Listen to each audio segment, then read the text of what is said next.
Salut, salut, salut, comme dirait Ned Flanders. On va parler aujourd'hui de la nouvelle politique américaine avec l'élection de Robinette. Alors je découvre que c'est son... Il s'appelle vraiment Robinette, le mec. Non, j'ai vu Robinette Biden. Non, mais s'il s'appelle vraiment Robinette, il y a un problème. Plus sérieusement, la politique américaine. Alors d'entrée de jeu, mon grand, je vais te dire un truc. On a vraiment très très peu en fait de paramètres. Le monde et ses paramètres par rapport au monde d'Hillary Clinton a changé. Ils ont évolué. Un exemple simple, la Chine, beaucoup plus dédollarisée, beaucoup plus forte militairement. Une Russie où Poutine, depuis 4 ans, a pu verrouiller un petit peu le pouvoir, parce qu'il peut rester, je crois, jusqu'à 2030 ou 2036, ce qui est une bonne chose d'ailleurs pour la... Moi, je m'en cache pas, j'aurais été russe, j'aurais voté Poutine. Franchement, parce que c'est quelqu'un qu'on aime ou n'aime pas, on ne peut qu'être admiratif face à sa tempérance, sa retenue et surtout son sens stratégique. Pour moi, c'est le plus grand stratège actuellement parmi tous les chefs d'État. Donc, le monde a évolué, les paramètres ont évolué. La seule chose qui n'est pas évoluée, c'est que derrière Pépé, et là c'est plus de Poutine que je parle, derrière Pépé, on sait qui y a. On sait que Biden, et là on est tous à peu près d'accord, Biden, il est un peu au chou. Il est un petit peu sénile. Et il est juste là pour faire la transition. Biden n'a jamais été un chef d'État charismatique, n'a jamais été, un politicien charismatique. Ça a toujours été un numéro 2 qu'on met là, parce que bon là, tu le mets là, c'est un peu comme Mireille Mathieu, tu la poses là, tu la poses là-bas. Tu sais, c'est décoratif. Qui y a derrière lui, on le sait tous. Les GAFAM, le nouvel ordre mondial, un nouvel ordre mondial qui ne se cache pas. Je veux dire, moi, je te parle pas de lézards ou d'Illuminati, je te parle d'ordre mondial. Vous le savez tous, il y a un combat entre deux factions. La faction nouvel ordre mondial qui veut diriger le monde totalement d'une main de fer, sans partage, et une faction, on va dire, plus impériale, représentée par Trump, mais aussi représentée par Poutine, représentée par Xi Jinping, qui, elle, envisage un multilatéralisme. C'est-à-dire 3-4 gros qui se partagent le monde par zone et qui font régner l'ordre, et puis qui s'ingèrent et qui font tout un tas de choses. C'est pas forcément péjoratif, avoir un dirigeant, un pays comme la Chine ou comme la Russie qui gère sa sphère, qui essaie de temporiser, qui essaie de calmer un peu ce qui s'est fait dans le Haut-Karabakh, un petit peu ce qui se fait un peu partout, c'est pas forcément péjoratif. Nous ne sommes pas contre un nouvel ordre mondial des États. Tant que ça ne s'exerce pas contre les populations et tant qu'on ne cherche pas à... Moi, personnellement, un nouvel ordre mondial avec 4-5 gros pays qui gèrent vraiment et qui imposent l'ordre, même avec les USA, mais qui se comportent véritablement en gendarmes, ça ne me dérange pas. Des gros qui gèrent les moyens, qui gèrent les petits. Si on peut arrêter des guerres comme ça, si on peut réglementer, il vaut mieux avoir des règles que pas du tout. Le problème, c'est quand tu as 1 ou 2 ou 3 maquignons qui se partagent le monde et qui laissent faire et qui jouent avec ce monde, qui jouent avec les intégristes, qui jouent avec les peuples et qui veulent faire disparaître les nations. Et Biden représente ces gens qui veulent faire disparaître les peuples et les nations et qui veulent créer un homo, comment on pourrait appeler ça après l'homo faber, l'homo erectus, l'homo sapiens sapiens, ça m'a toujours fait rigoler. Oui, parce qu'on s'arrête où? L'homo sapiens sapiens, l'homo sapiens sapiens. Non, on devrait mettre des puissances. Non mais si, l'homo sapiens au carré. Là, ils veulent créer un homo degoulinus, c'est-à-dire quelque chose, une bouillie de culture, une bouillie de mélange, qui écoute de la musique d'ascenseur, qui boit de la bouillie, qui bouffe de la bouillie. Enfin voilà, vous avez vu ce que nous apporte le nouvel ordre mondial. Il n'y a plus d'hommes, il n'y a plus de femmes, il n'y a plus rien, il y a plus rien. Il y a juste une sorte de zombie qui est là pour consommer et de temps en temps on lui fait croire que c'est un rebelle. C'est ce qui est derrière Biden. C'est les GAFAM, les archontes pour moi, je les appelle comme ça, qui sont en train de créer un monde numérique, une matrice qui nous isole du réel. Et puis parce qu'on a bien voulu aussi s'isoler du réel. Je vous rappelle que les réseaux sociaux, c'est vous et moi. Et voilà, et qu'on y est là. On est sur un réseau social, YouTube. C'est nous qui les faisons, quelque part.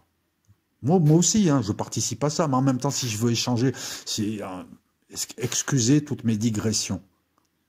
Mais les réseaux sociaux sont des outils. Je te parle pas de Facebook, je monte ma copine, je monte ma voiture, je monte ma maison, tu sais, des trucs comme ça. Bon, non, je te parle des réseaux sociaux, ce sont des outils qui nous permettent d'échanger avec le monde entier, de partager nos idées. Donc, on en fait aussi quelque chose, nous. Ça nous permet de communiquer, ça nous permet d'échanger, de savoir que nous ne sommes pas seuls et d'éviter la division que veut imposer ce monde numérique qui se profile. Donc oui, nous faisons YouTube, mais nous nous servons aussi de YouTube pour faire quelque chose de bien. Encore une fois, c'est comme Netflix. Je l'ai dit en live, il me semble. C'est pas Netflix qui est stupide. Si t'es bête en allant voir des séries Netflix, tu seras toujours aussi bête. Hein, c'est toi qui es bête. Si t'es intelligent et t'es prix Nobel et tu regardes une série comme Ozark ou Fargo ou qui tu veux d'ailleurs, ou Family Guy, hein, les Griffins, tu te divertis. T'as le droit de te divertir. Hein, Biden, on sait parfaitement, on se doute, on anticipe, on pense que ce type fera 1 an, pas plus. Puis à un moment donné, il va avoir une maladie, un accident, il va se retirer, il va lui arriver quelque chose. Et il le sait lui-même. Donc ce type, il est juste là, si tu veux, pour démarrer la voiture. Et on sait que derrière lui, il y a Kamala Harris, qui sera une future présidente. Et ça, encore une fois, on retrouve la signature du nouvel ordre mondial qui ne sait que jouer dans le symbolique. J'en ai rien à foutre que ce soit une femme ou qu'elle soit black ou rebeu ou machin. Moi, ce qui m'intéresse, c'est d'avoir des gens compétents. Quand on te met des symboles incompétents, c'est encore pire que tout, quoi.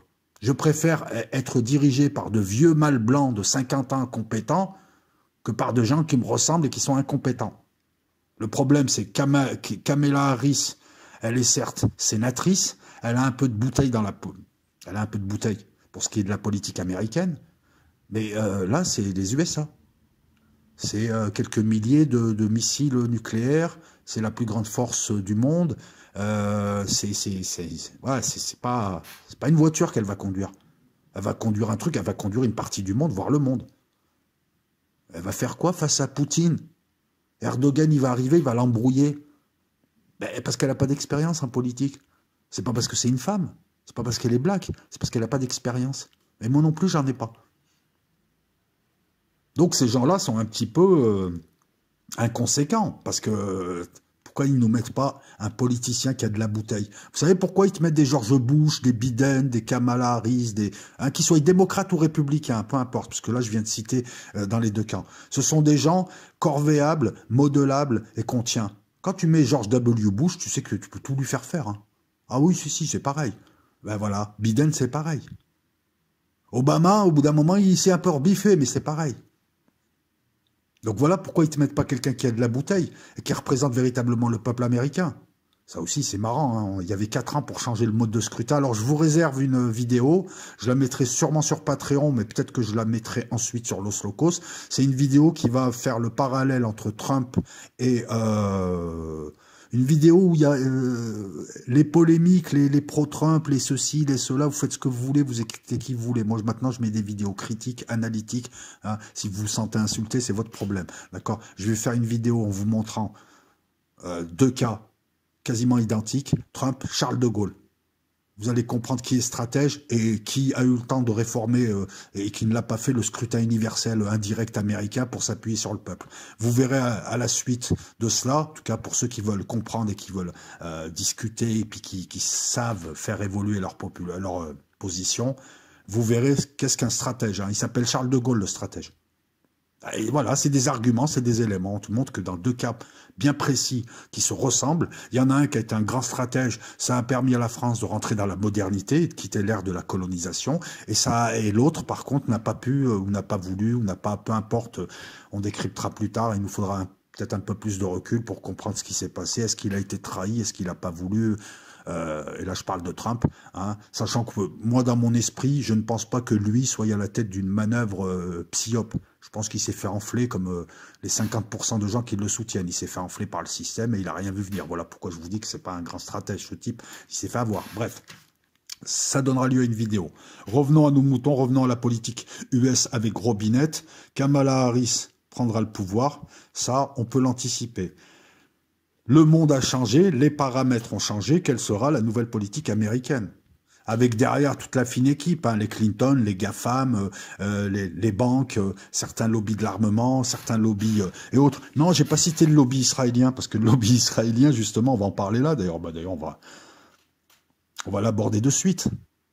Encore une fois, si t'es pas d'accord avec moi, tu as le droit d'avoir une position contraire, mais essaye au moins d'argumenter. Trump a tout donné à Israël. Il a donné tout ce que demandait Netanyahou, il lui a donné. Qu'est-ce qui reste à donner?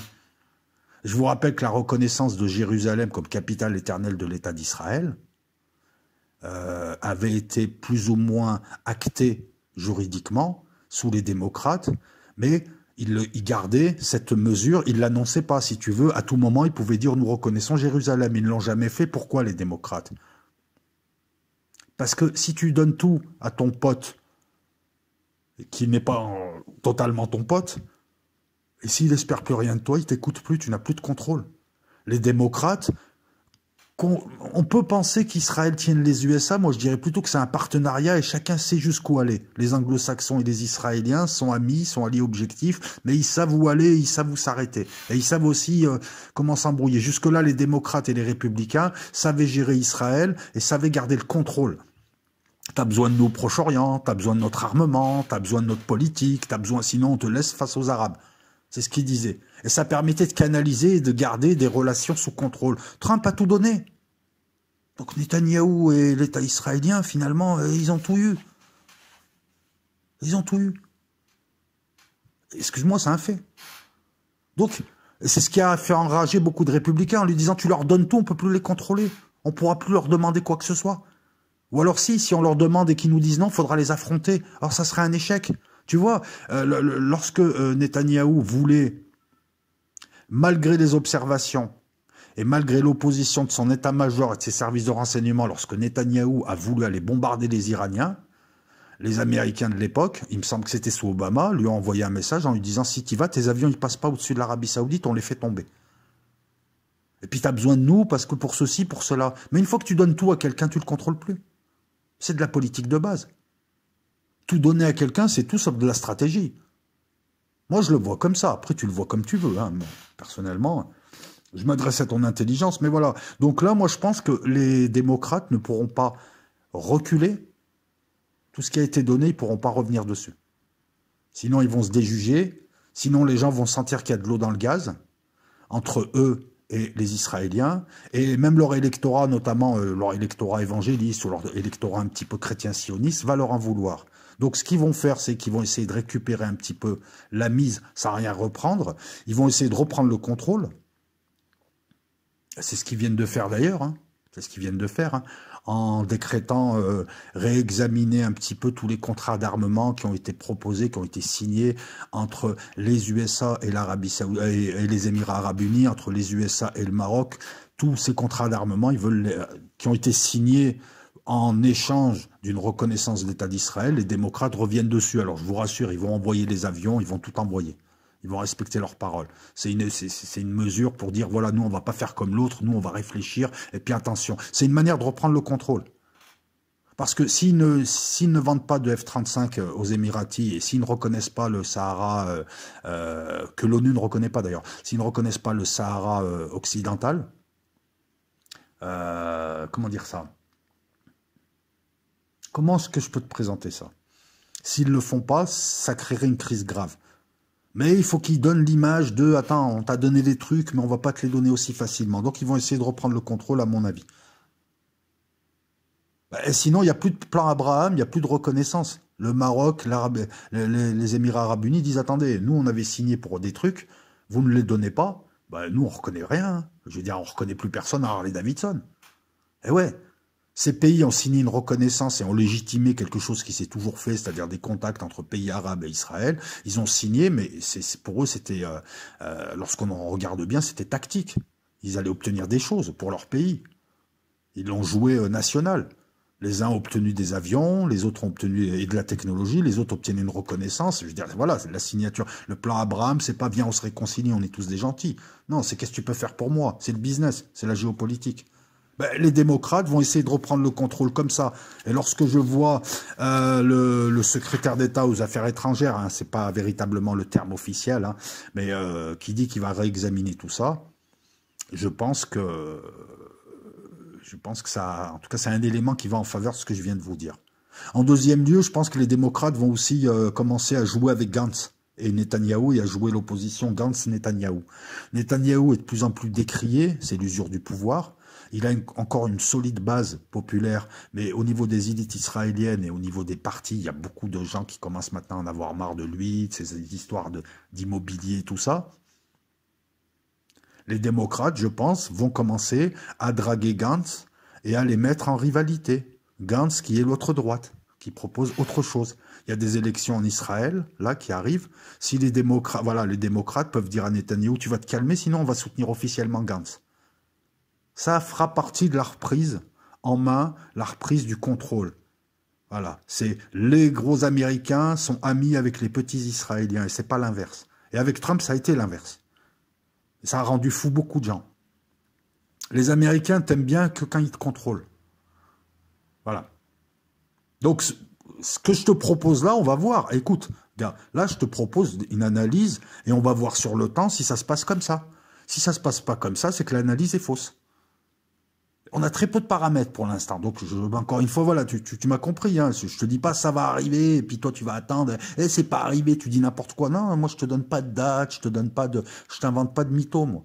Je te dis juste que, voilà, je te dis juste que je vois les choses comme ça et pourquoi je les vois comme ça. Maintenant, si t'es pas d'accord, enrichis-moi, s'il te plaît. Voilà, ceux qui sont pas d'accord dorénavant, si vous n'êtes pas d'accord avec moi, enrichissez-moi de votre point de vue. Donnez-moi des arguments. Hein, ne me dis pas je suis d'accord ou je ne suis pas d'accord. Non, non, moi il m'en faut plus. J'ai faim. Voilà. Tu fais comme tous ceux qui me disent écoute, moi je suis pas d'accord avec toi. Le nouvel ordre mondial, je pense que c'est de la pipe ou ceci pour cela. Ça. Moi je t'écoute là. Parce que ce que je veux, c'est que les gens, dans 5 ans, dans 2 ans, dans 3 ans, lisent une page de commentaires où il y a de vrais débats où les gens ne s'insultent pas. Où les gens ne sont pas là à essayer de se servir du savoir comme pouvoir pour dire moi je suis meilleur que les autres. Voilà, moi mes analyses elles valent les tiennes.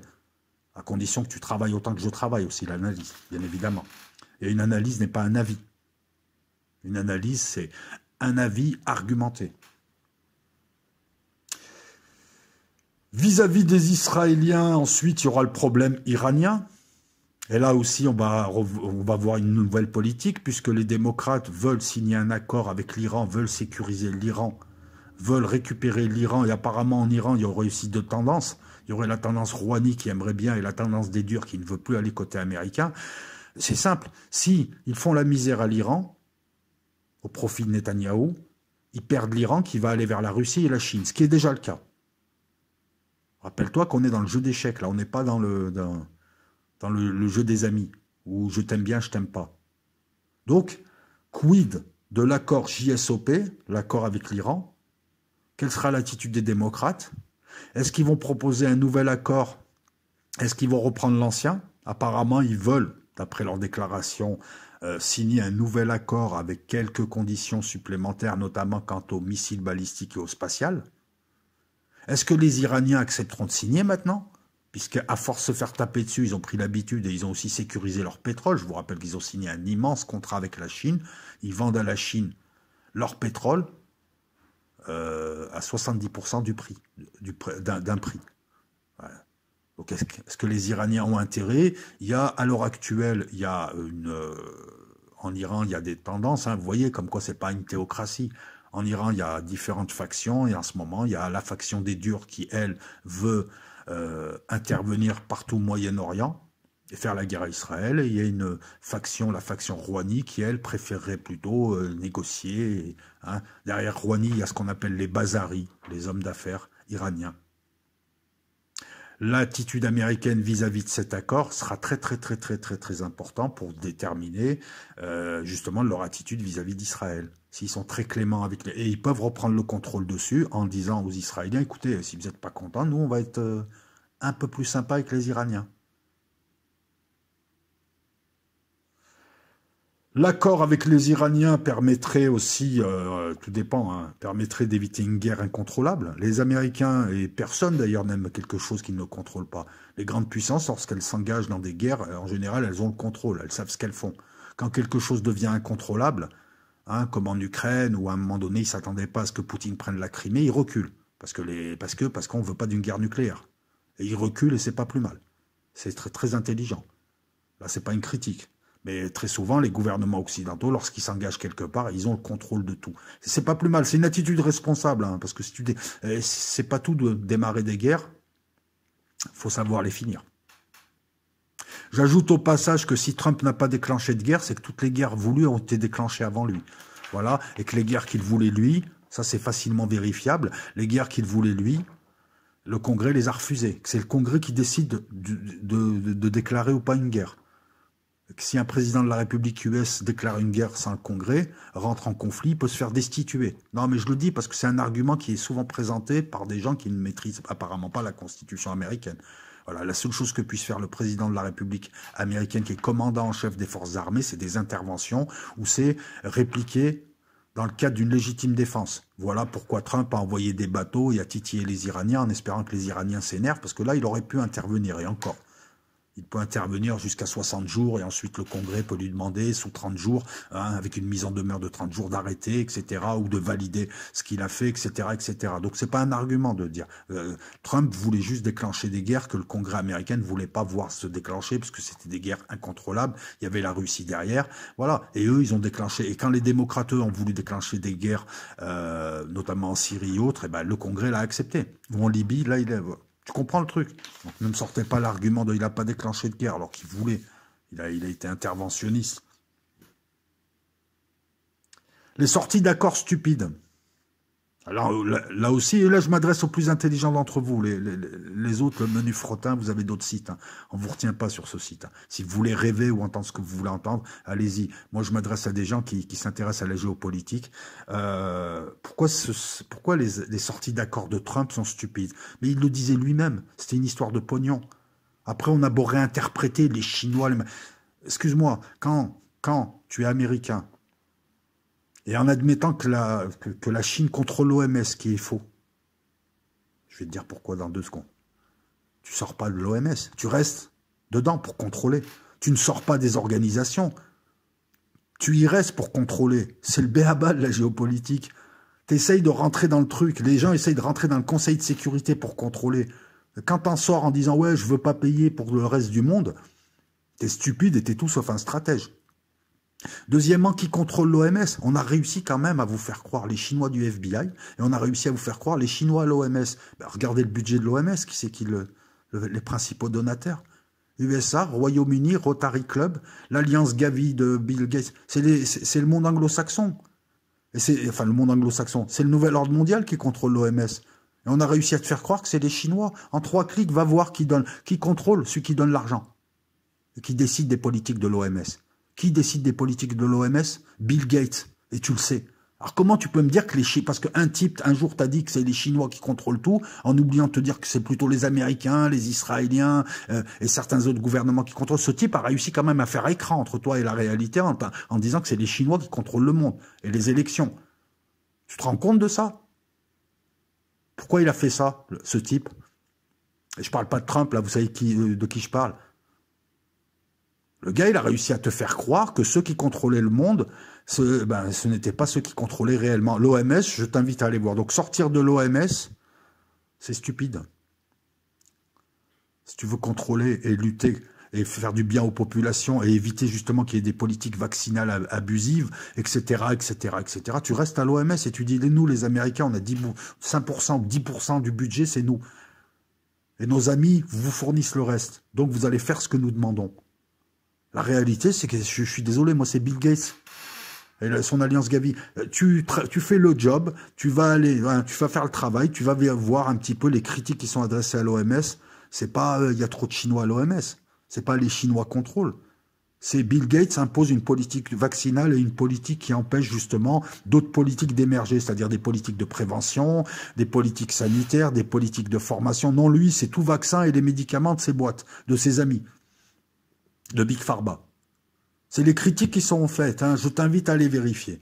Donc, la sortie d'accord, elle est stupide. Si t'en sors, c'est que tu veux plus rien contrôler. Là, tu te barres et tu laisses les autres jouer, en admettant que ce soit... Non. En fait, il est sorti, mais il sait très bien qui tient l'OMS. Ça, c'est un argument, que tu le veuilles ou pas. L'accord de Paris, écoute, un accord sur le climat qui est réchauffement, qui n'est pas réchauffement, que ce soit anthropique, que ce soit néganthropique, que ce soit ce que tu veux, c'est toujours bon un accord sur le climat.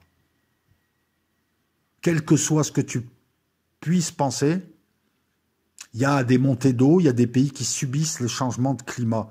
Les accords de Paris permettaient aux pays qui ont industrialisé pendant 3 siècles de payer un petit peu pour la pollution qu'ils ont provoquée, Chine y comprise.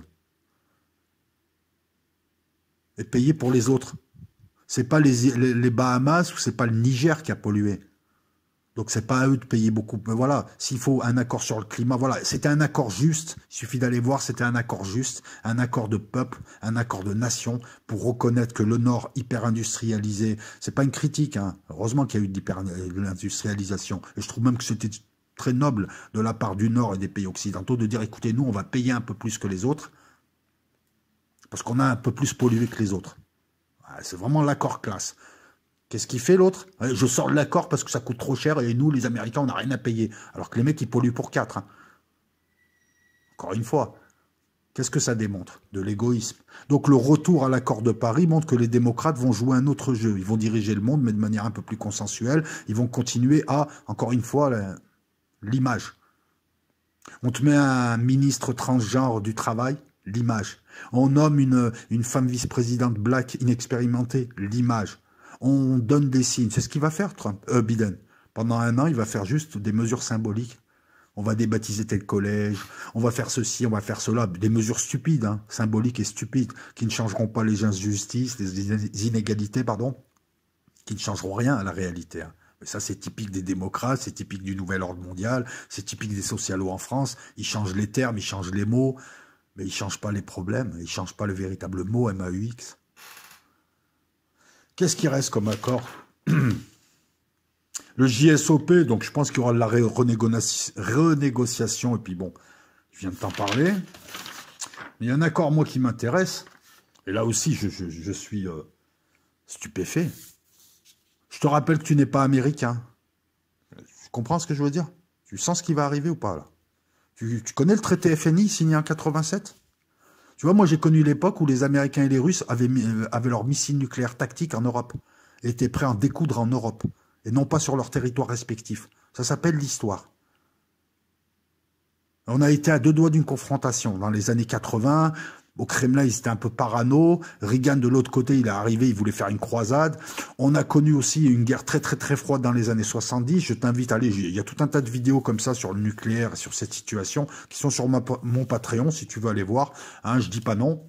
J'approfondis les questions que j'aborde sur l'Osloco sur Patreon. Si tu as envie d'y aller, tu y vas.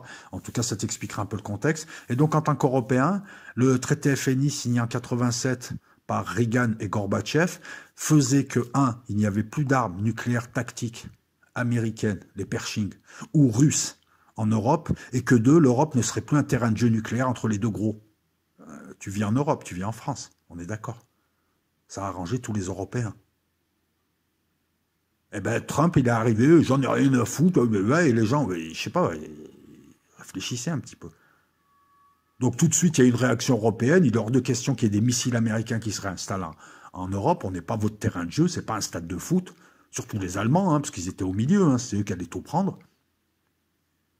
Et donc le retour à l'accord FNI, qui va se faire, je pense, sera une bonne chose pour les Européens, il sera une bonne chose tout court. De plus, cet accord FNI limitait la portée des missiles de croisière et tout un tas de missiles qui avaient une portée entre 500 et 5000 km. Je t'invite à aller creuser un petit peu sur cet accord FNI. Cet accord était excellent pour les populations et les peuples, ce qui est la même chose, hein, à une nuance près. Donc, si certains d'entre vous ont cru que la sortie de l'accord FNI, alors je ne sais pas comment ça a été expliqué, c'était une bonne chose pour le monde, vous vous trompez lourdement, les gars. Je ne sais pas, à un moment donné, mais c'est évident, quoi.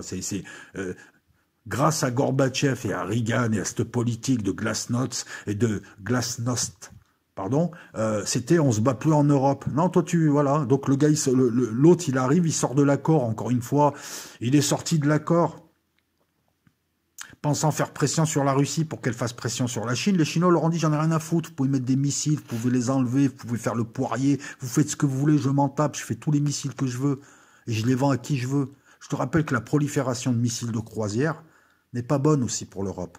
Ben, je te prends un exemple simple. Hein. Tu vois, si tu mets une base, des bases en Afrique du Nord et que tu as des missiles qui vont comme les calibres à 2000 km parce que tu les as un peu débridés, ça peut toucher la France. Donc tu es sous la menace de missiles. Et je te rappelle que l'un des concepts de la guerre moderne, c'est la portée. Voilà pourquoi les gars, ils veulent pas voir de Turcs ou de Russes en Libye, parce qu'ils seront à portée de la France, à portée de l'Italie.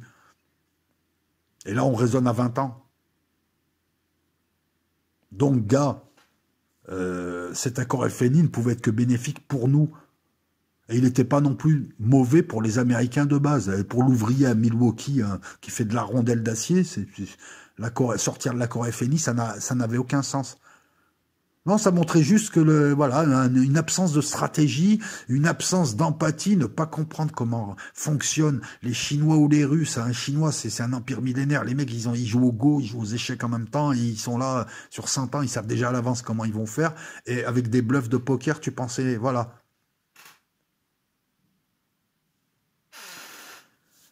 Qu'est-ce qu'il y a d'autre comme accord? L'accord sur l'UNESCO, revenir à la culture. Bah ouais. L'idole de certains leur a dit, moi je suis un cow-boy, j'en ai rien à foutre de la culture, je sors de l'UNESCO parce que c'est les Chinois qui tiennent l'UNESCO. L'UNESCO, c'est la culture, c'est la défense du patrimoine mondial. Encore une fois, sortir de là pour faire des économies. En plus des économies, il faut voir ce qui est économisé, quoi. Je veux dire, tu envoies 2 porte-avions près de l'Iran, ça coûte aussi cher que ta contribution à l'UNESCO. Encore une fois, ça a montré un état d'esprit, quoi. Je comprends pas comment on puisse cautionner ça, parce que c'est une politique en plus d'amateurs. Même Bush, même les pires républicains disaient, mais qu'est-ce que c'est que ça? Qu'est-ce que c'est que cette politique? C'est simple, sortir de l'UNESCO, sortir de l'OMS, sortir du traité FNI, c'est une perte de contrôle pour l'Américain de base et son pays et sa géopolitique. Tout donner aux Israéliens, c'était une perte pour les Américains. Ils avaient moins le contrôle sur Israël. Hein, si je te donne par petits bouts un truc que tu veux et j'en garde toujours et je te laisse un peu frustré, je te contrôle beaucoup plus. Donc finalement, la politique qui a été faite ces 4 dernières années, elle était, hein, quand on analyse avec 4 neurones, il n'y a pas besoin de plus, on voit bien que même pour l'Américain de base, c'est pas bon.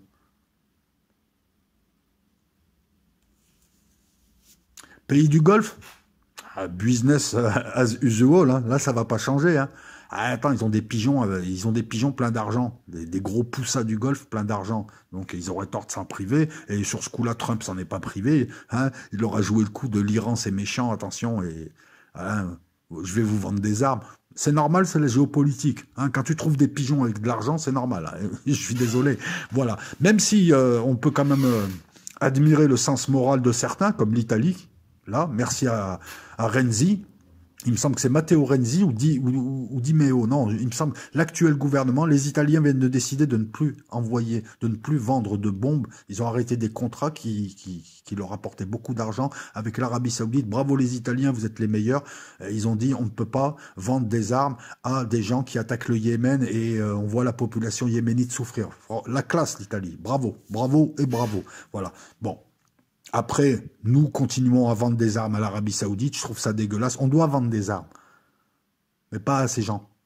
Ces gens sont responsables du Bataclan avec nos chefs d'État. Ces gens sont responsables du salafisme. Ces gens sont responsables de tout un tas de choses qui tuent dans le monde, qui tuent des familles, qui tuent... Bref, les Yéménites ont le droit d'exister. Voilà. Je pense que les démocrates continueront leur petit business avec les Saoudiens, les Koweïtis, les Qataris. Peut-être qu'ils se rapprocheront un peu des Qataris.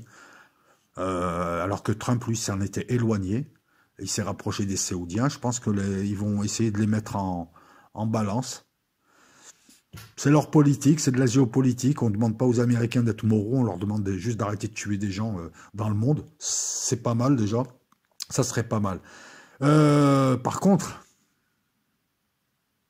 Alors pour ceux qui ne le savent pas, hein, maintenant c'est quasi officiel, mais pour ceux qui ne le savent pas, les printemps arabes, on commence à le savoir. Hein. 10 ans après, il faut toujours attendre 10-15 ans, et puis la vérité elle arrive. Elle a pris l'escalier. On sait très bien que les printemps arabes, c'était l'alliance entre les démocrates, ce nouvel ordre mondial représenté par Obama et les frères musulmans, avec en guest star les salafistes, et tout ceci a permis de détruire des pays arabes. a permis de détruire des pays arabes qui étaient laïcs, semi-laïcs, qui étaient patriotes. Ça allait peut-être pas, mais voilà, hein, il n'y a aucune monarchie qui a été touchée dans le Golfe. Donc le rapprochement avec certains pays du Golfe me fait craindre qu'on reprenne cette politique de proxy où on utilise des proxys comme Al-Nosra, comme Daesh et autres pour aller détruire des pays arabes et emmerder, c'est le prolongement logique, la Russie. Par exemple, la Syrie, je pense que les démocrates vont continuer et le Pentagone vont continuer à rester en Syrie. Alors, pourriez-vous m'indiquer quand est-ce que les troupes ont été rapatriées de Syrie et d'Irak?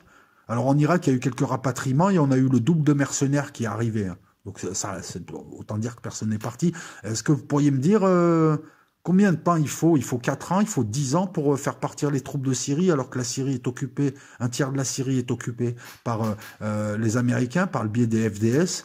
La base d'Al-Tanf et toute la zone de déconfliction sert de rampe de lancement à ISIS. Il y a des témoignages, j'invente rien, hein, j'invente rien. Même les soldats américains qui disent qu'ils forment des gens de Daesh qui vont attaquer. Et il y a les SAS anglais qui se servent de ce point d'appui pour attaquer l'armée arabe syrienne, hein, comme d'habitude, hein, les Anglais toujours dans les mauvais coups. Donc je pense que ça va continuer en Syrie et qu'ils vont rester là-bas pour emmerder les Syriens, les Iraniens et les Russes. Et là, en 4 ans... il n'y a pas une troupe qui est partie. Encore une fois, voilà. Hein, malgré toutes les promesses faites, il n'y a aucune troupe qui est partie. Il suffit de regarder les faits, les gestes, les actions, la réalité. On s'aperçoit qu'on nous a balancé un grand discours qui n'a été suivi de rien du tout. Et qu'on nous a fait perdre 4 années. Et certains ont encore des étoiles dans les yeux et attendent le 5 mars. C'est rigolo. Oui, le 5 mars, c'est la nouvelle date pour arrêter Biden. Qui est alors Biden, je crois qu'il est président de Washington. Si j'ai bien compris, si j'ai bien tout lu Freud, comme dirait Coluche, alors Biden sera arrêté le 5 mars par lui et ses soldats chinois. Non, mais t'as des gens qui y croient encore à ça. On peut rien faire pour vous, les gars, désolé. Mais par contre, j'ai le droit de rigoler. Qu'est-ce qu'on peut dire d'autre? La Turquie. Ah, les démocrates vont être bien embêtés, là. Et là, Trump a bien joué avec la Turquie. Il faisait semblant de faire les gros yeux à la Turquie, mais il l'a laissé faire. Le problème, il est simple. Si t'emmerdes trop la Turquie, elle a les moyens de te répondre. Et elle va aller vers les Russes. Et si tu la perds, tu perds un bon point d'appui. Tu perds beaucoup en géopolitique. Les emplacements, tes bases, et puis ils peuvent te pourrir la vie. Je veux dire, ta politique au Moyen-Orient, si t'as pas la Turquie, tu vas avoir du mal pour commettre ta politique néfaste au Moyen-Orient. Il te faut un point d'appui. Le problème, c'est que sous Obama, et même avant, on a cru que Erdogan, c'était un chef de chantier à la Saddam Hussein, tu sais, on lui fait faire le sale boulot et après on le vire. Ils n'ont pas compris que le gars, non, il est tout sauf bête. Et que lui-même, il a en affaire. On l'a pris pour un chef de chantier alors que c'est un entrepreneur qui montait sa boîte. On va le dire comme ça, et qui veut restaurer un ancien sultanat, empire ou je ne sais quoi. Enfin, en tout cas, il travaille pour son peuple et lui-même. On apprécie ou pas Erdogan, on apprécie sa politique ou pas, on apprécie le fait qu'il s'est accoquiné. Il s'est accoquiné aux frères musulmans, j'espère qu'il va les quitter, juste pour avoir l'appui américain. Avec Trump, on l'a laissé faire en Libye et en Syrie, en disant ça emmerde les Russes. Hein, vous avez vu, pendant 4 ans, il y a eu du marquage à la culotte. Là où il y avait des Russes, il y avait des Turcs. Là où il y avait des Turcs, il y avait des Russes. Et en plus, à la gentleman. Hein, les deux ne sont pas amis. Ils sont juste alliés. Sachant que Poutine aimerait récupérer l'amitié turque comme il aimerait récupérer l'Europe occidentale. C'est des enjeux. Voilà. Je vous rappelle que depuis 1945, c'est ça. C'est une bagarre entre deux grands et au milieu, ils essaient de récupérer ceux qui sont au milieu. Et l'Europe occidentale est un énorme enjeu. D'autant plus qu'aujourd'hui, c'est quasiment l'enjeu, j'ai envie de te dire.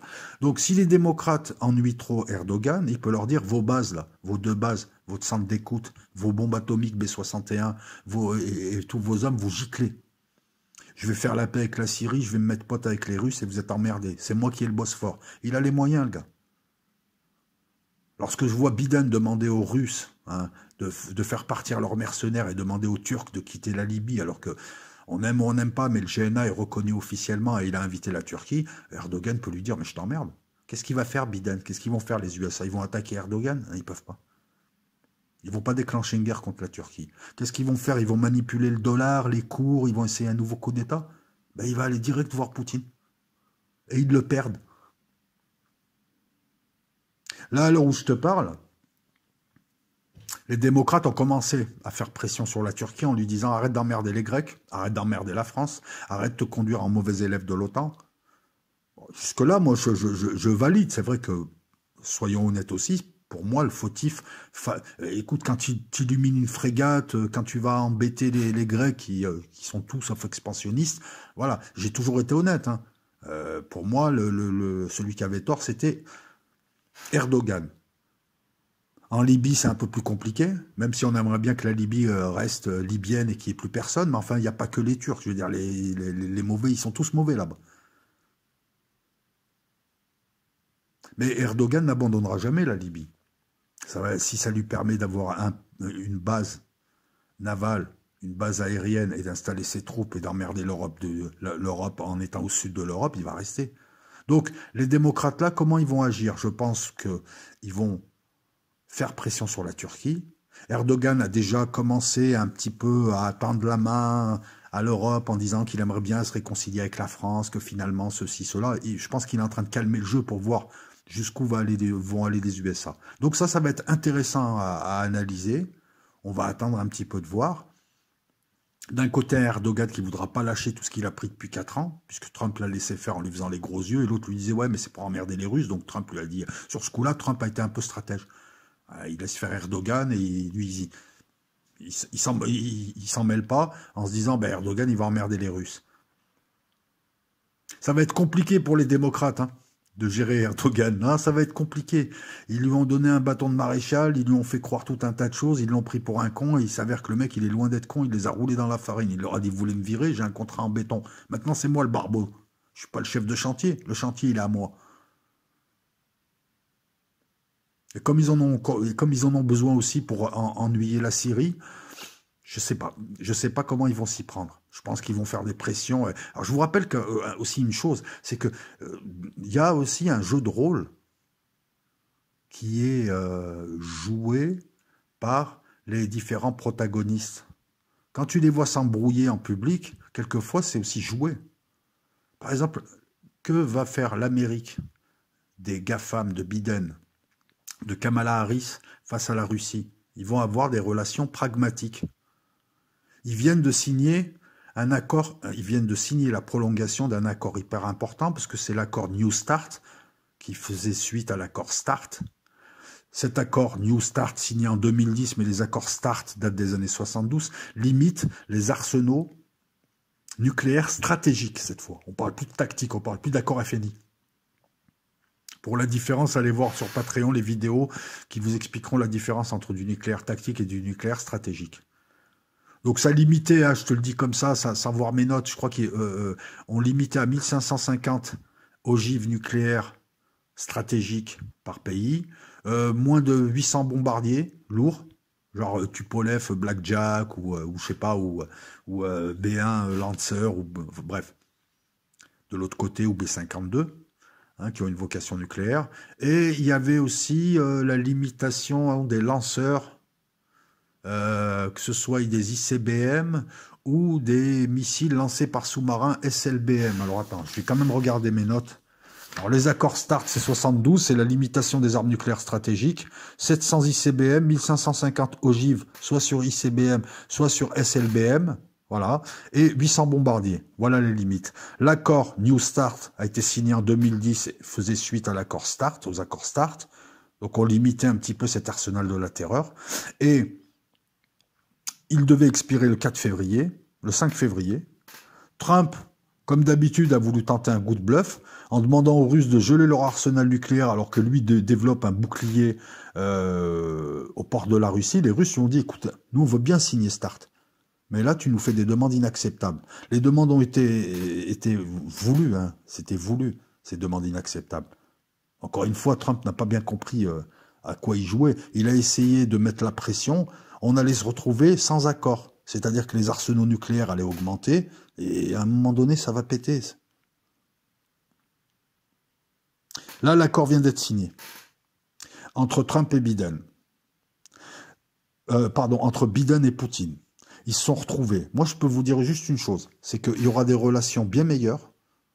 Ça, c'est moi qui te donne ce pronostic. Entre l'Amérique, peut-être que tu la vois là, et la Russie, qu'entre Trump et Poutine. Contrairement à ce qui était annoncé, les relations étaient au plus bas. C'est pas moi qui l'invente, hein, je l'invente pas, c'est Poutine qui le disait. Que les relations n'avaient jamais été aussi basses, alors qu'on nous avait annoncé qu'ils étaient potes, qu'ils allaient pas se marcher dessus, qu'ils allaient régenter le monde. C'est pas vrai. C'est tout l'inverse qu'on a vu. Sortie d'accord, crise, et puis pression sur la Russie.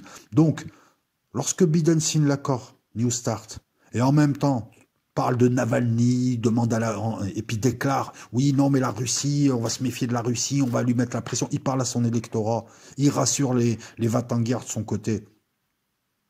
L'Amérique actuellement, là, telle qu'elle est dirigée, je pense qu'elle va trouver elle va arriver à trouver un terrain d'entente avec la Russie, que les relations sont meilleures. C'est mon pronostic. Tu prends pas. On verra bien ce que ça donne. Si je me trompe, je le reconnaîtrai. Voilà. Mais je pense que ça ira beaucoup mieux. Et quand tu vois des déclarations américaines, oui, la Russie, Navalny, tout ça, non, mais attends. Les gars, ils se retrouvent, ils sont en train de boire le café. Ils discutent entre eux. Ils s'arrangent sur les gros trucs. Ils sont hyper pragmatiques des deux côtés. Et ensuite, le Biden a dû lui dire, écoute, il faut que je te parle des droits de l'homme, de Navalny. Alors, je vais en glisser 2-3, vite fait. Je vais faire un peu le show, hein. Mais bon, t'as compris que c'est pour la presse, c'est pour la photo. C'est comme ça que ça marche. Relation pragmatique. Encore une fois, les accords New Start profitent à l'humanité. Encore une fois, on a failli assister à une non-prolongation d'accord et un bluff tout pourri en plus. C'est terrible quand même de voir la politique étrangère de Trump. Je suis désolé, hein, excuse-moi, c'est une politique de cow-boy qui n'a rien obtenu, quoi. Non, mais si, c'est une réalité. Je veux dire, il y a eu des accords avec la Corée, il n'y a rien eu. Avec le Venezuela, il y a eu quoi? Alors le Venezuela, c'est marrant. Et encore une fois, on peut assister à un jeu de rôle. Ils sont en train de lâcher Guaido. Alors tu vas me dire, ouais, mais non, mais c'est pas l'impression que ça donne. Si, si.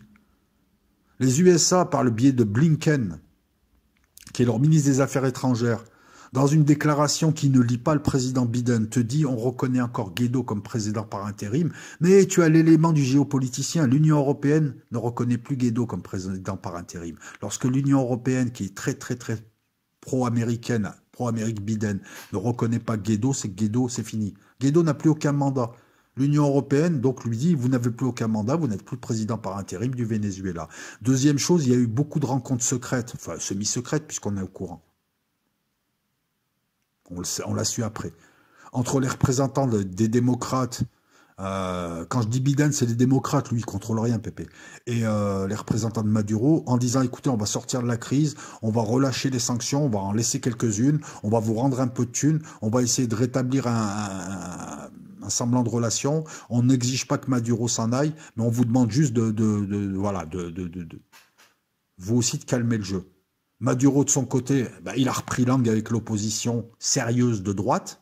L'Union européenne, en déclarant que Guaido n'était plus président par intérim il y a quelques jours, a aussi demandé à l'opposition vénézuélienne de se recentrer et de s'unir pour être plus crédible. Tout est dit. Et donc, quand ensuite Blinken te dit, oui, non, les USA, c'est une déclaration non officielle, c'est pour encore faire espérer Guaido, c'est pour sortir de là sans donner l'impression de le lâcher, et c'est pour aussi dire à Maduro, écoute, on peut toujours te ressortir Guaido. Je vous rappelle que Juan Guaido, qui est un vrai toto, je vous l'avais annoncé qu'il serait lâché, je vous avais annoncé que ce type, voilà, il finira troll comme Navalny, il finira troll politique. Écoutez, on y est, il y a encore une analyse bien fournie et qui se réalise, qui se vérifie. Ce type a saboté l'opposition vénézuélienne. Maduro est là. Qui a subi, c'est le peuple, avec toutes ces restrictions. C'est le Venezuela qui s'est fait voler ses stations-service, qui s'est fait voler son or, qui s'est fait voler tout un tas de choses. J'espère qu'ils vont le récupérer. Et c'est une opposition de droite qui n'était plus crédible. Voilà pourquoi l'opposition de droite s'est scindée. D'un côté, vous aviez Guaido avec 3-4 potes. C'est simple, ce type refusait toute élection et faisait ses propres élections dans des bars. Donc, au bout d'un moment, la droite vénézuélienne lui a dit, mais t'es qui, toi, au fait? Et ils ont mis Luis Parra. Luis Parra qui discute avec Maduro. Luis Parra qui obtient des choses pour l'opposition, qui obtient des choses pour certains entrepreneurs. Guaido, il n'obtient rien du tout. Guaido, c'est un toto pris, voilà, qui était en fait derrière Guaido, il y a Leopoldo López. Allez voir qui est Leopoldo López. Guaido, il n'était même pas dirigé par les Américains, hein. C'était une troisième main, même pas côté à l'Argus. Donc le changement arrive là. Il va se faire lâcher, Guaido. Navalny, oh non, ils vont le garder, Navalny, il coûte pas un rond. Navalny, lui, on dit, écoute, on t'aide, tu vas aller faire le troll politique en Russie, tu vas embêter tout le monde. C'est ce qu'il fait. Il lui reste plus que ça, je veux dire, ce type. Parce que bon, en Russie, on a beau te montrer des manifestations, il y a un mouvement pro-Navalny, ce type-là n'intéresse que 2 ou 3% de la population. Hein, ça doit être des bobos qui vivent dans le centre-ville de Moscou. Hein. Je vous rappelle que l'opposition à Poutine, elle est à droite. Elle est très à droite en Russie. Je me répète peut-être, mais elle est très très à droite. Et que voilà, Navalny, il est considéré comme un pro-occidental, il est honni, et depuis 2008 et l'attaque de la Géorgie sur l'Ossétie soutenue en sous-main par l'OTAN, les Russes ont compris que l'OTAN ne leur voulait pas du bien. C'est pas la Russie d'Eltsine où tout le monde se barrait, tout le monde voulait, voilà. Hein. Tu as encore une petite clique de gens qui veulent vivre à l'heure de New York et tout vendre. Voilà. La dernière chose qu'on a vue là, c'est Navalny qui te sort un palais pour te dire que c'est le palais de Poutine, mais ça fait rire tout le monde. C'est devenu un troll. Guaido, on en est là. Qu'est-ce qui reste? Alors, qu'est-ce qui reste? Les pays du Golfe, on en a parlé. La Syrie, je pense que la Syrie, ils vont continuer à l'emmerder. Ils vont pas la lâcher. En Irak, je pense qu'ils vont... Soit ils s'entendent avec les Iraniens, ils vont laisser des troupes en Irak, encore une fois, pour ennuyer les Syriens, pour peser dans le game, comme dirait un Jones. Soit ils vont envoyer des mercenaires. Hein. Je vous rappelle que Trump a gracié tout un tas de mercenaires criminels et tout un tas de gens qui appartiennent à l'OTAN. Tout un tas de mercenaires, de salauds qui ont tué des Irakiens. Lui, il les a graciés, le type qui était censé drainer le marais. Donc en Syrie, on va continuer à voir le cynisme US. En Libye, les Américains, les démocrates, je pense, vont prendre position pour l'Europe. C'est-à-dire, je pense qu'ils vont peser pour qu'il y ait... Mais est-ce qu'ils n'arriveront pas à dégager Erdogan, hein? Personne n'arrivera à le dégager, hein, Erdogan, là-bas. Mais les Américains vont vouloir stabiliser la Libye et vont passer par les Libyens eux-mêmes pour faire partir les invités étrangers. Parce que les Européens ont demandé à Biden & Co. leur ont demandé de calmer, voilà, ce qu'a fait Sarkozy, l'immense gâchis de Sarkozy, hein, tourne au fiasco, puisque finalement, en faisant ce qu'a fait Sarkozy, qui est quelqu'un de stupide et qui est tout sauf un stratège, il a ramené la Turquie et la Russie aux portes de l'Europe, sud de l'Europe. La plus grosse connerie, quoi. Je veux dire, on est loin de Mitterrand et de De Gaulle, hein. Donc là, la politique étrangère américaine sera de stabiliser la Libye, de trouver quelqu'un de crédible et de faire en sorte... Alors, ils ont deux types de crédibles, Aguila Saleh d'un côté et Bachaga de l'autre, et Haftar sera lâché. Il est déjà lâché. Haftar, il fait déjà rire tout le monde, hein. Ça, il fait partie aussi de ces totos. On a un live vidéo, les totos de Soro, sur Patreon qui parle un peu de tout ça. Je rentre pas dans le détail. La vidéo est là. Les amis de Patreon ont pu la voir, hein, et qui explique un petit peu pourquoi ils seront lâchés, comment ils sont arrivés, etc., etc. Une vidéo d'une heure, je crois, ou 2 heures. L'Europe, c'est simple. Biden et les Américains vont se réconcilier avec leurs alliés européens. Et au lieu de leur imposer, de les humilier, de les insulter, ils vont les contrôler, mais gentiment, en faisant des grands sourires et de temps en temps leur lâcher quelque chose. Alors, tu vas trouver ça paradoxal, mais ça ne l'est pas du tout. Je préfère cette politique, puisque lorsque tu prends en considération tes alliés, ça t'évite de les menacer, de taxer leur entreprise et de les emmerder. Il y aura peut-être moins de guerre commerciale, et puis peut-être qu'en France, on se fera moins taxer par les Américains. Je vous rappelle qu'ils n'hésitent pas à menacer, quand ils piquent pas des fleurons de l'industrie, comme l'a fait General Electric avec Alstom, ils mettent des grosses amendes. Là, ça ira peut-être un peu mieux, quoi. Tu seras peut-être un peu mieux considéré en tant que Français, donc c'est dans ton intérêt, hein. Je te rappelle que tu es Français avant d'être Américain. Bon, pour la Turquie, je t'en ai parlé. Ouais, écoute, on a fait le tour, hein. On a fait le tour. Oui, ils vont laisser ils vont bien évidemment, ils vont aller... Alors, la Chine. Eh oui, la Chine. La Chine. Il ne faut pas oublier la Chine. Alors, on nous a fait croire, là, des gens sortis de nulle part depuis quelque temps nous font croire que la Chine contrôle l'armée américaine et les USA, c'est de la merde, hein, s'il te plaît. Quel est le président américain qui va prendre des troupes chinoises qui va les laisser rentrer aux USA et les déposer à Washington pour contrôler? Je veux dire, faut arrêter un moment, faut redescendre sur terre à un moment donné, hein. On parle de géopolitique là, faut être sérieux là, faut arrêter, hein. Faut arrêter de sortir n'importe quoi, n'importe comment et de vouloir avoir raison à tout prix à un moment donné. Les démocrates vont dialoguer avec les Chinois, mais les Chinois, c'est l'ennemi des USA. Et les démocrates le savent aussi. Donc les démocrates, c'est pas parce qu'ils vont discuter avec des Chinois et faire. On veut me faire croire que les républicains ne font pas d'affaires en Chine. Allez voir allez voir un petit peu les milliardaires républicains, les entreprises, elles font des affaires en Chine. Non, il y aura une nouvelle façon d'essayer de contrôler l'essor militaire de la Chine. Donc ils vont agir différemment, mais il y aura toujours des accrochages en mer de Chine, et il y aura toujours une pression sur la Chine. Et si Biden, en tout cas ceux qui sont derrière lui, adoptent une politique pragmatique avec la Russie, c'est aussi pour faire en sorte de diviser le couple russo-chinois. S'ils tapent trop sur la Russie, et s'ils tapent trop sur, et voilà, s'ils tapent trop sur la Russie, ils la perdent, et elle se soudra à la Chine. Tu comprends le truc? Ils vont être pragmatiques avec les Russes, mais rivaux, et ils vont être aussi un peu pragmatiques avec les Chinois, mais rivaux. Comme ça, personne... Voilà. L'intérêt des démocrates et des USA, à l'heure où je te parle, c'est pas qu'ils soient tout seuls. C'est pas qu'ils se retrouvent face à la Russie, ou surtout face à la Chine qui leur fait peur. C'est qu'il y ait plusieurs gros, 3 gros. Comme ça, on fait une triangulaire. C'est ce qui est en train de se faire. Donc pareil, avec la Chine, on va attendre un petit peu, ça sera toujours des rivaux, il y aura toujours cette triangulaire. Et je rappelle à tout le monde que c'est compliqué de faire venir 1 million d'hommes, 1 million de troupes chinoises au Canada, hein, sauf peut-être dans les délires de certains, que les Chinois n'ont aucun intérêt pour l'instant encore à s'engager dans une confrontation réelle avec les USA. Dans 10 ans, ils sont prêts. 10 ans, 15 ans, ils sont prêts. Et les Chinois, ils jouent au go et aux échecs en même temps. Ils ont le sens du tempo. Ce qu'ils font aujourd'hui, ils l'ont prévu il y a 30 ans, eux. Un plan minutieux, pas... voilà. Et pour l'instant, ils n'ont pas encore les moyens de rivaliser avec les Américains. Ils ont juste les moyens de les emmerder un peu en mer de Chine. Donc voilà, donc ne croire que les démocrates vont offrir l'Amérique à la Chine, hein, c'est rigolo. C'est rigolo de faire croire que c'est la Chine qui domine le monde, alors que le gars ne parle jamais d'Israël, ne parle jamais du lobby de l'armement, ne parle jamais véritablement de ceux qui font ce marais où personne n'est, où tout le monde est puant. Voilà. Je pense avoir tout dit. La politique intérieure, par contre, si, il faut en parler aussi. Excuse-moi, j'allais oublier. Il faut parler de la politique intérieure US. Nous avons un pays qui est divisé en 2, voire plus, mais là en 2. Les pro-Trump, qui eux ont raison d'être pro-Trump aux USA, c'est les ouvriers, les classes moyennes peu aisées. Tous ces gens-là resteront pro-Trump.